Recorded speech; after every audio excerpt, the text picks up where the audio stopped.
사랑하는 성도님들, 수건으로 머리를 가리고 이제 긴 옷으로 최대한 몸을 가린 여성들 하면 생각나는 사람들이 있을 것입니다. 바로 중동 지역의 여성입니다. 오래전부터 중동 사람들은 여성의 머리카락에 많은 의미를 부여했습니다. 중동에서는 여성의 신체에서 노출 빈도가 높은 머리카락, 목소리, 다리와 같은 부분들을 노출하지 않았습니다. 이곳의 여성들은 대부분 상의만 블라우스와 같은 것을 입을 뿐 머리에 스카프를 두르고 치마는 검은색 긴 치마를 둘러서 노출을 최소화합니다. 당시에 여성들이 사회적 생활을 할 수 있는 그런 사회적 구조가 아니었으며 이런 사회에서 살아가는 여성들의 삶은 매우 고단하고 어려웠을 것입니다. 오늘 본문에는 예수님이 식사 자리에서 머리카락으로 예수님의 발을 씻기는 한 여성을 만납니다. 누가복음 7장 36절입니다. 한 바리새인이 예수께 자기와 함께 잡수시기를 청하니 이에 바리새인의 집에 들어가 앉으셨을 때에 한 바리새인이 예수님을 자신의 집에 초청합니다. 여기서 한 바리새인이라고 지금 표현하고 있는데 이 표현의 의미는 바리새인들 가운데 한 사람입니다. 당시 바리새인들은 예수님에게 적대적인 태도를 보였습니다. 그리고 그 여러 바리새인들 가운데 한 사람이 대표로 예수님을 지금 집에 초청한 것입니다. 그런데 이것은 단순한 의도가 아니라 예수님을 모욕하고 때로는 많은 사람들 앞에서 예수님에게 책잡을 것이 없는지 계획했던 것이 있습니다. 36절 우리 하반부에 이에 바리새인의 집에 들어가 앉으셨을 때라고 기록하고 있는데 이 앉다라는 말은요, 그냥 여러분이 지금 앉아있는 것 같이 의자에 앉아있다는 말이 아니라 기대어 눕다라는 말입니다. 유대인들은 음식 먹을 때 기대어 누웠습니다. 그래서 지금 이 자세는 바로 음식을 먹기 전의 자세를 뜻합니다. 손님이 유대인들은요, 이제 식사 자리에 방금처럼 기대어 눕기까지 여러 가지 절차들이 있었습니다. 손님이 집에 들어오면 먼저 그 손님이 손과 발을 씻을 수 있는 물을 가져옵니다.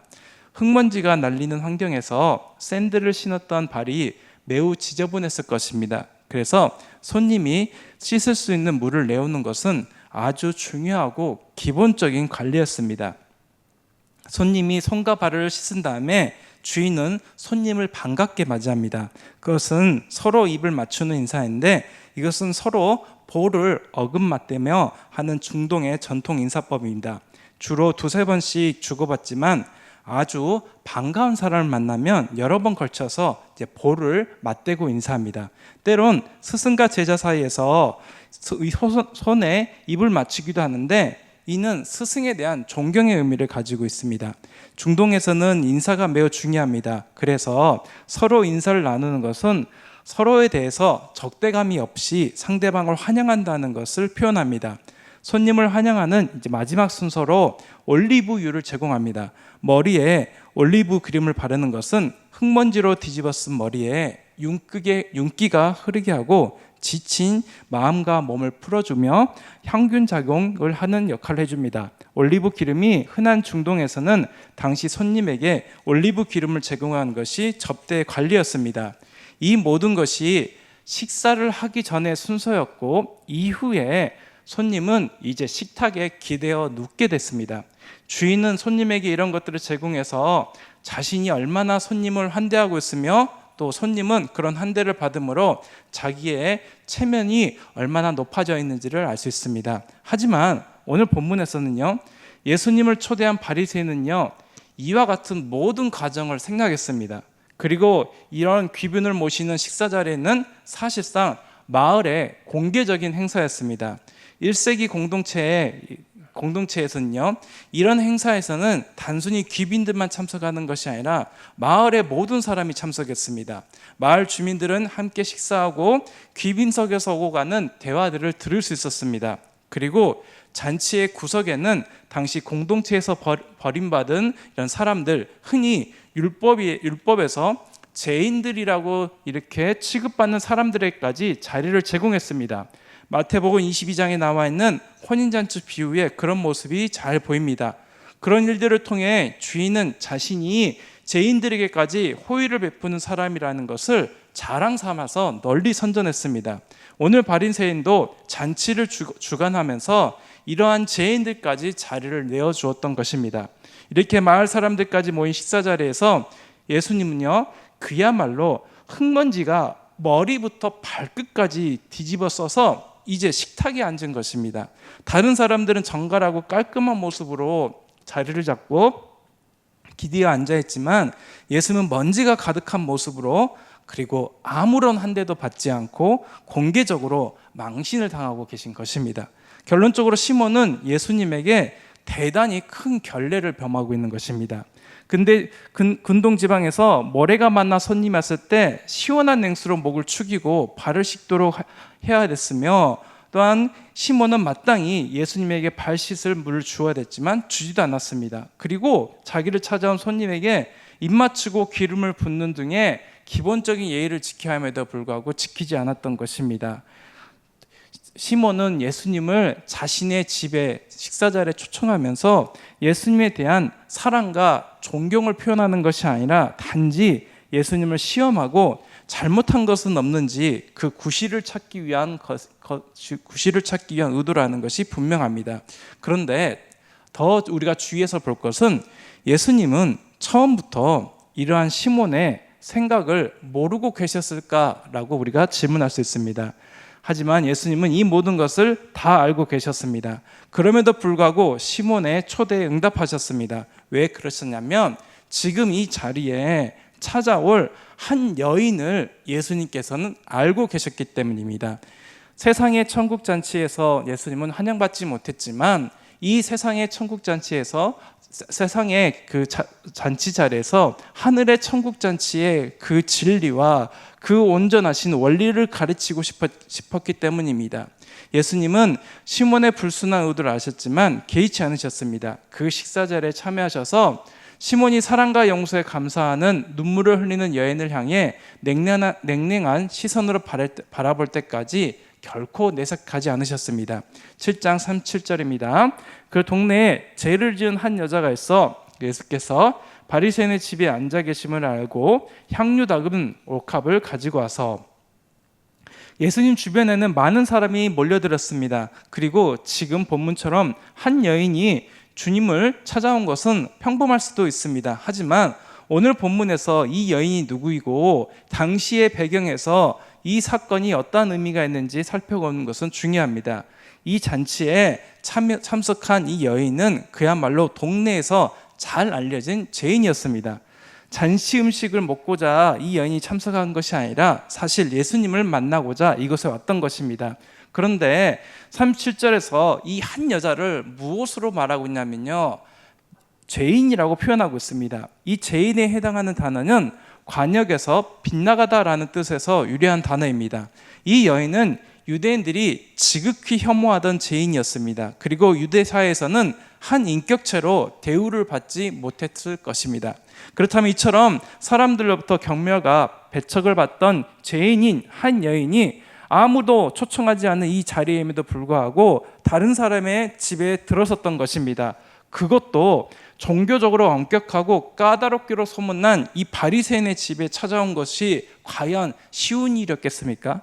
이 여인은요, 예수님이 바리새인 시몬의 집에서 식사하신다는 소식을 듣고 멸시와 모욕을 받을 것까지 각오하고 용기를 내어서 예수님이 계신 곳을 찾아온 것입니다.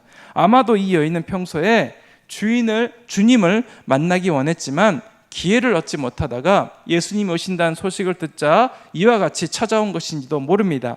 이 여인은 예수님이 가까운 곳에 계신다는 이야기를 듣자마자 정성껏 준비한 향유를 들고 예수님을 찾아와 자기의 정성과 사랑을 표현하고자 했던 것입니다. 계속해서 우리가 주목해야 할 것은 이 여인이 잔치에 참여하기 이전부터 예수님을 알았고 예수님을 일부러 만나기 위해 이 자리에 왔다는 것입니다. 이 여인은 정말 잃어버린 한 영혼을 찾기까지 찾으시는 그 예수님의 마음을 알았을 것입니다. 그리고 이 자신이 잃어버린 그런 한 양이고 한 영혼으로서 정말 예수님에게 향유 옥합을 가지고 잔치가 끝나면 예수님에게 그 옥합을 드리고자 했던 것입니다. 그런데 잔치가 끝나고 기회를 엿보던 이 여인이요, 그 잔치상 멀리 떨어져서 예수님의 식사하는 광경을 지켜보았을 때 분위기가 심상치 않다는 것을 이제 보게 됐던 것입니다. 바리새인이요, 예수님을 초대하고는요, 지금 공개적으로 예수님을 경멸하고 있는 것이 보였기 때문입니다. 다른 바리새인들도 옆에서 비웃음을 띠면서 예수님을 바라보고 있는 것이 보였습니다. 모든 가정을 지켜본 이 여성은 너무나 큰 충격을 받았을 것입니다. 그리고 저 위선자 같은 바리새인들의 모습을 보고 참으로 마음이 아팠을 것입니다. 하지만 이 여인은 아무것도 할 수 없었습니다. 예수님 주변에는 그 마을에 유력한 사람들이 가득했고, 그녀는 그 사람들에게 하지 말라고 그 행동을 제지할 수 있는 아무런 권한도 위치도 있지 않았습니다. 하지만 가슴속에 차오르는 그 울분을 참을 수가 없었고, 이 여인은 뭔가라도 해야 됐습니다. 그래서 그 여인은 7장 38절 같이 행합니다. 예수의 뒤로 그 발 곁에 서서 울며 눈물로 그 발을 적시고 자기 머리털로 닦고 그 발에 입 맞추고 향유를 부으니, 여인은요, 예수님의 뒤에 섰습니다. 감히 예수님 앞에 똑바로 서서 그 예수님을 바라보고 있는 것이 아니라 예수님의 뒤에 서서 무릎 꿇고 주님의 곁에 섰던 것입니다. 정말 이 여인은요, 건조한 팔레스틴에서 매우 많은 먼지가 묻었을 예수님의 더러운 발을 깨끗하게 씻기 위해서 눈물로 적시고 먼지를 씻어냈습니다. 계속해서 여인이 머리털로 이 닦아냈다는 것은요, 그녀가 머리를 풀었다는 것을 의미합니다. 그리고 자신의 눈물로 발을 닦았다는 것을 의미합니다. 이 당시 여인이 머리를 풀고 우는 것은 장례식 때만 허용되는 그런 행동이었습니다. 이와 같이 이 죄인이라고 취급받던 이 한 여인은 예수님을 향한 간절한 마음을 그의 온 정성을 담아서 표현하고 있는 것입니다. 그리고 지금 옥합에 담은 이 향유는요, 매우 비싼 것이었습니다. 그리고 석재로 만든 용기에 담겨서 밀봉되었습니다. 향유는 당시 부유한 여인들이 사용했던 것으로 구하기도 어렵고 귀했기 때문에 매우 가치가 있었습니다. 그리고 결정적으로 한 번 개봉하면 그 자리에 다 소모해야 되는 관계로 아주 특별한 일이 아니면 개봉하지도 않았습니다. 이 여인은 주님에 대한 사랑을 전하기 위해 자기의 상황과 세상의 멸시와 수모조차 감수하면서 예수님을 찾아왔고, 그 결과 예수님에게 그 여인의 행동이 칭찬을 받았을 뿐만 아니라 죄가 용서받는 최고의 선물을 받았습니다. 하나님의 은혜를 입으려면 사실 이 여인과 같이 세상을 의식하지 않는 용기가 필요합니다. 우리가 하나님의 은혜를 입으려면 정말 세상의 시선이 아니라, 정말 세상 사람들이 나를 바라보는 그 경멸과 또는 멸시의 시선이 아니라 오직 주님만을 바라보며 하나님께 나아가 정말 이 여인과 같이 엎드리고 나의 죄를 회개하면 되는 것입니다. 그런데 이와 같이 은혜가 넘치는 이 자리에서 정말 차가운 시선으로 이 광경을 바라보는 한 사람이 있었습니다. 그 사람은 바로 예수님을 초대한 바리새인 시몬이었습니다. 7장 39절입니다. 예수를 청한 바리새인이 그것을 보고 마음에 이르되, 이 사람이 만일 선지자라면 자기를 만지는 이 여자가 누구며 어떠한 자 곧 죄인인 줄을 알았으리라 하거늘. 바리새인 시몬은요, 지금까지 예수님이 혹시 선지자가 아닌가라는 생각을 가지고 있었습니다. 하지만 이제 그 가능성까지 이제는 거두고 아예 그 예수님을 이 선지자도 아니라고 생각했습니다. 그리고 7장 40절 같이 대답합니다. 예수께서 대답하여 이르시되, 시몬아, 내가 내게 이를 말이 있다 하시니 그가 이르되, 선생님 말씀하소서. 이 예수님은요, 이 시몬을 향하여서 시몬아라고 이름을 부르십니다. 그런데 이 바리새인 시몬은요, 예수님을 선생님이라고 부릅니다.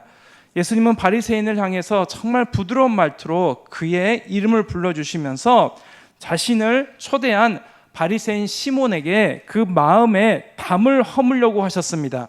예수님이 이렇게 상대의 이름을 부르는 경우는 흔치 않습니다. 특히 바리새인에게 이와 같은 이름을 다정하게 부른 경우는 없습니다. 마태복음 23장 33절에서 바리새인과 율법사들에게 뱀들아, 독사의 새끼들아 라고 말씀하신 것을 우리는 알 수 있습니다. 그런데 이 바리새인 시몬은요, 예수님을 향해서 선생님이라고 말합니다. 유대인들에게서 이 선생님, 즉 랍비는요, 그 당시 최고의 칭호였습니다. 그리고 이 칭호를 듣기 좋아했습니다. 바리새인 시몬은 죄인인 여자와 스스럼없이 접촉하는 예수님을 보고 예수님이 선지자가 아니라고 생각했지만 그것은 속의 생각이고 겉으로는 선생님이라고 표현한 것입니다. 이는 자기의 감정을 감추고 그저 입으로만 예수님을 존경하는 듯한 태도를 보인 것입니다. 그야말로 겉과 속이 다른 위선적인 모습으로 지금 이 자리에 있던 것으로서 예수 그리스도를 영접하려고 하거나 회개를 하려고 하는 것은 불가능하다는 것을 우리는 보게 됩니다. 이 광경을 말없이 지켜보시던 예수님은요, 한 사람은 500데나리온을 빚졌고 다른 사람은 50데나리온의 빚을 졌고 둘 다 빚을 갚을 능력이 없어 빚을 준 사람이 빚을 없애주었을 때 누가 더 사랑하겠느냐라고 시몬에게 묻습니다. 우리 함께 누가복음 7장 41절 42절을 함께 읽겠습니다. 시작. 이르시되 빚 주는 사람에게 빚진 자가 둘이 있어 하나는 500데나리온 졌고 하나는 50데나리온을 졌는데 갚을 것이 없으므로 둘 다 탕감하여 주었으니 둘 중에 누가 그를 더 사랑하겠느냐. 아멘. 여기서 7장 42절에 탕감이라는 단어를 자세히 한번 살펴보도록 하겠습니다. 참고할 만한 성경 구절로 마태복음 6장 12절에 있습니다. 제가 읽어드리겠습니다. 우리가 우리에게 죄 지은 자를 사하여 준 것 같이 우리 죄를 사하여 주시옵고, 이거 보면 죄 지은 자를 사하여 준 것 같이 우리 죄를 사하여 주시옵고를 여러분의 성경 보면 각주 2번이라고 있을 것입니다. 그래서 성경 아랫부분을 보시면 헬라어로 빚진 자를 탕감하여 준 것 같이 우리의 빚도 탕감하여 주시옵고 라는 그런 구절이 있습니다. 그리고 마태복음 18장 27절에 그 종의 주인이 불쌍히 여겨 놓아 보내며 그 빚을 탕감하여 주었더니 라는 구절이 있습니다. 영어 성경에서요, 이 빚과 이 탕감하다라는 그 한국어의 그 단어가 똑같이 나올 때요, 이 탕감하다가 사실 포기부거든요. 포기부. 그런데 탕감하다라는 의미도 있습니다. 그런데 빚과 이 탕감하다라는 의미가 있을 때 이것을 어떻게 번역했냐면 용서하다라는 그런 의미로 그것을 쓰고 있습니다. 그래서 빚이라는 단어가 나올 때 정말 이 용서하다라는 포기브라는 단어를 영어 성경에서는 쓰고 있다는 것입니다. 그런데 왜 이 빚을 분명히 탕감하는 것이 맞는데 왜 용서라는 단어로 번역했을지 우리는 한번 살펴보고자 합니다. 이 탕감은요, 사실 부유한 사람이 갚아야 할 빚을 부유한 사람이요, 갚아야 할 빚을 진 사람을 궁휼히 여기는 마음으로 그 사람의 빚을 전에 갚아주어서 그 빚을 없애주는 것입니다.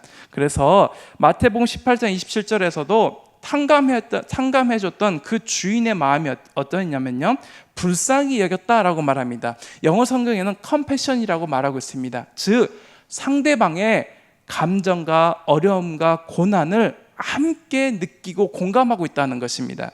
예수님이 우리의 죄를 십자가에서 용서하기 위해서 그 모든 그 고난을 짊어짐은 우리의 고난에 동참하시고자 우리의 죄를 사하시고자 십자가에서 못 박혀 돌아가셨는데, 그와 같이 상대방의 어려움에 이 공감하는, 상대방의 고난에 동참하는 것이 바로 빚을 탕감해 주는 것입니다. 그야말로 이 빚을 탕감한다는 것은요, 빚진 사람에 대한 그 고난에 동참하는 것이고 궁휼한 마음이 있을 때 가능하다는 것입니다. 사실요, 모든 사람은요, 하나님 앞에 갚을 수 없는 빚을 진 사람입니다. 그리고 그 빚은 바로 우리의 죄입니다. 예수님은 사람들이 갚을 수 없는 빚인, 즉 죄를 탕감해 주신 분이십니다. 그 사람들을 궁휼히 여기셔서 그분이 자기의 육체를 희생물로 드리심으로써 사람들이 이제 자신의 죄를 용서받을 수 있는 길을 마련하셨던 것입니다. 그래서 이 탕감해 주다라는 원래의 의미는 바로 은혜를 베푸다라는 의미 있는데, 이것은 더 정확히 말하면 하나님이 베푸시는 은혜입니다. 그래서 함께 읽으셨지만 지금 누가복음 7장 42절에 갚을 것이 없으므로 둘 다 탕감하여 주었다라 했을 때 이것은 바로 무엇이냐면 하나님이 베푸시는 은혜고 카리스라는 것입니다. 그렇다면 우리가 하나님의 은혜를 받은 자라면 어떻게 살아야 되냐면 그 은혜에 감사해서 42절 하반절에 사랑하는 것입니다. 이 사랑은 바로 무엇이냐면요, 하나님을 향한 우리의 사랑입니다. 이것은 바로 아가파오입니다. 우리가 하나님께 받은 그 은혜를 받은 자는요, 바로 하나님을 향해서 우리의 사랑을 표현하는 것입니다. 사람들은 자기가 갚을 수 없는 빚을 진 자입니다. 자기가 해결할 수 없는 이 죄를 지은 죄인임을 깨달을 때 드디어 용서와 회개의 자리로 나아가며 긍휼을 베푸시는 예수님께 나아가 무릎 꿇게 된다는 것입니다. 예수님께 나온 이 여인은요, 이미 예수님의 말씀을 통해 자신의 죄가 용서함 받았다는 것을 이제 알게 되었습니다. 그리고 그에 대한 믿음을 표현하기 위해서 이와 같이 예수님께 나와서 무릎 꿇고 향유를 붓게 된 것입니다. 그야말로 우리는 모두가 똑같이 하나님께 대해서 빚진 자입니다. 그리고 우리는요, 우리 스스로 죄를 해결할 수 없는 죄인입니다. 그럼에도 불구하고 하나님은요, 우리에게 정말 큰 자비를 베푸시고 죽을 수밖에 없는 죄의 빚을 진 사람임에도 불구하고 독생자 예수 그리스도를 우리에게 허락하심으로 말미암아 드디어 이제 우리가 그 예수님으로 말미암아 하나님의 자녀가 되게 됐다는 것입니다. 그래서 예수님이 십자가에서 마지막으로 돌아가시기 직전에 하신 말씀이 있습니다. 그것이 바로 무엇이냐면 다 이루었다입니다. 다 이루었다라는 그 의미의 뜻은 빚을 청산했다, 지불했다라는 의미입니다. 즉 모든 사람은요, 바로 예수 그리스도에 의해서 빚을 탕감받았다는 것입니다.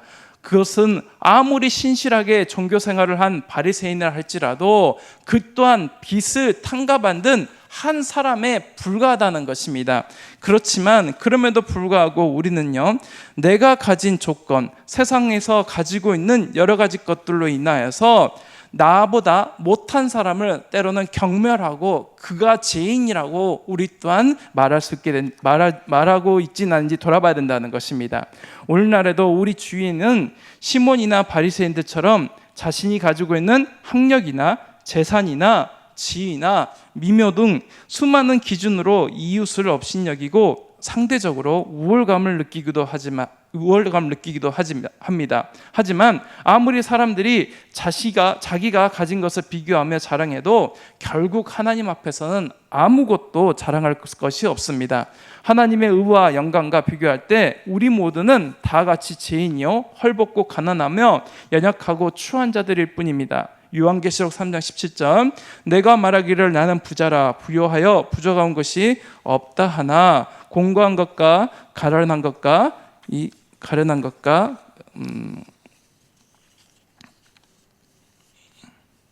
죄송합니다. 요한계시록 3장 17절 제가 다시 한번 읽어드리겠습니다.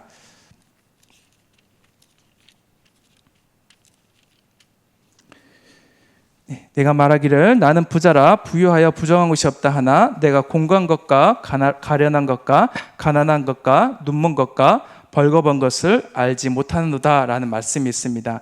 이와 같이 우리가 결국 하나님 앞에서 아무것도 자랑할 것이 없음에도 불구하고 세상에서 내가 가진 것으로 인하여서 상대방에게 상대적인 의를 주장하거나 자랑할 때가 있다는 것입니다. 이 여인에게 예수님께서는 마지막으로 한 가지 선물을 주십니다. 그것은 바로 무엇이냐면 50절의 말씀입니다. 예수께서 여자에게 이르시되 내 믿음이 너를 구원하였으니 평안히 가라 하시니라. 예수님께서는 이 믿음으로 말미암아 이제 구원을 얻은 이 여인에게 정말 유대인들이 자신이 구원을 얻은 조건으로 율법을 지키고 할례를 행한 아브라함 자손이라고 자랑했던 것이 아니라 오직 하나님의 자녀로서의 그 기준을 제시하고 있습니다. 그리고 이제 이 여인이 바로 그 죄 많은 삶이 아니라 구원을 받은 하나님의 자녀라는 것을 선포했습니다. 이것을 들은 유대인들은 충격을 받았을 것입니다. 하지만 예수님께서는 오직 믿음으로 말미암아 구원을 얻는다는 것을 분명히 선포하시고 이제는 괴로움 속에서 사는 것이 아니라 평안히 살라고 말씀하십니다. 여기서 이 평안히 가라라는 것은 평안 속으로 가라라는 의미입니다. 이 평안은요, 히브리인들에게 정말 이 구약의 역사가 보여주는 애굽의 종살이, 광야의 방황, 가나안에서의 전쟁과 같은 이 고난과 역경의 삶 속에서 얻어지는 평안을 의미합니다. 예수님은 여인에게 주고 싶은 평안도 이와 같은 것이었습니다. 예수님의 말씀으로 평안을 얻은 이 여인은 이제 전쟁과 같은 인생, 방황하고 헤매는 인생, 어려움과 시련이 가득했던 인생에서 드디어 평안을 얻게 된 것입니다. 그리고 이제는 죄책감 가운데 소극적으로 여기저기 피해 다니는 그런 삶이 아니라 적극적으로 새로운 삶을 살아가며 하나님과 동행하며 정말 진정으로 참 평안을 누리는 삶을 살게 된 것입니다. 오늘 본문을 보면 평생을 죄 가운데 살았던 한 여인이 예수님에게 나와 죄의 용서를 받고 구원의 선포를 들었음을 보게 됩니다. 그녀는 세상 사람들이 아무리 죄인이라고 해도 남은 인생을 하나님의 자녀요 의인으로 하나님의 용서와 평안 속에서 살아갔을 것입니다. 그러므로 우리도 언제나 하나님 앞에서 회개를 통해 진정한 죄 용서와 구원의 선포를 듣는 자가 되어야 될 것입니다. 그리고 이러한 진리를 세상에 선포해서 세상의 이치와 자기 만족으로 살아가는 이들에게 하나님이 베푸시는 진정한 용서와 구원의 선포자이신 예수님께로 인도함으로 말미암아 많은 자들을 정말 선한 길로 인도하는 저와 여러분이 되시기를 간절히 소망합니다. 아멘.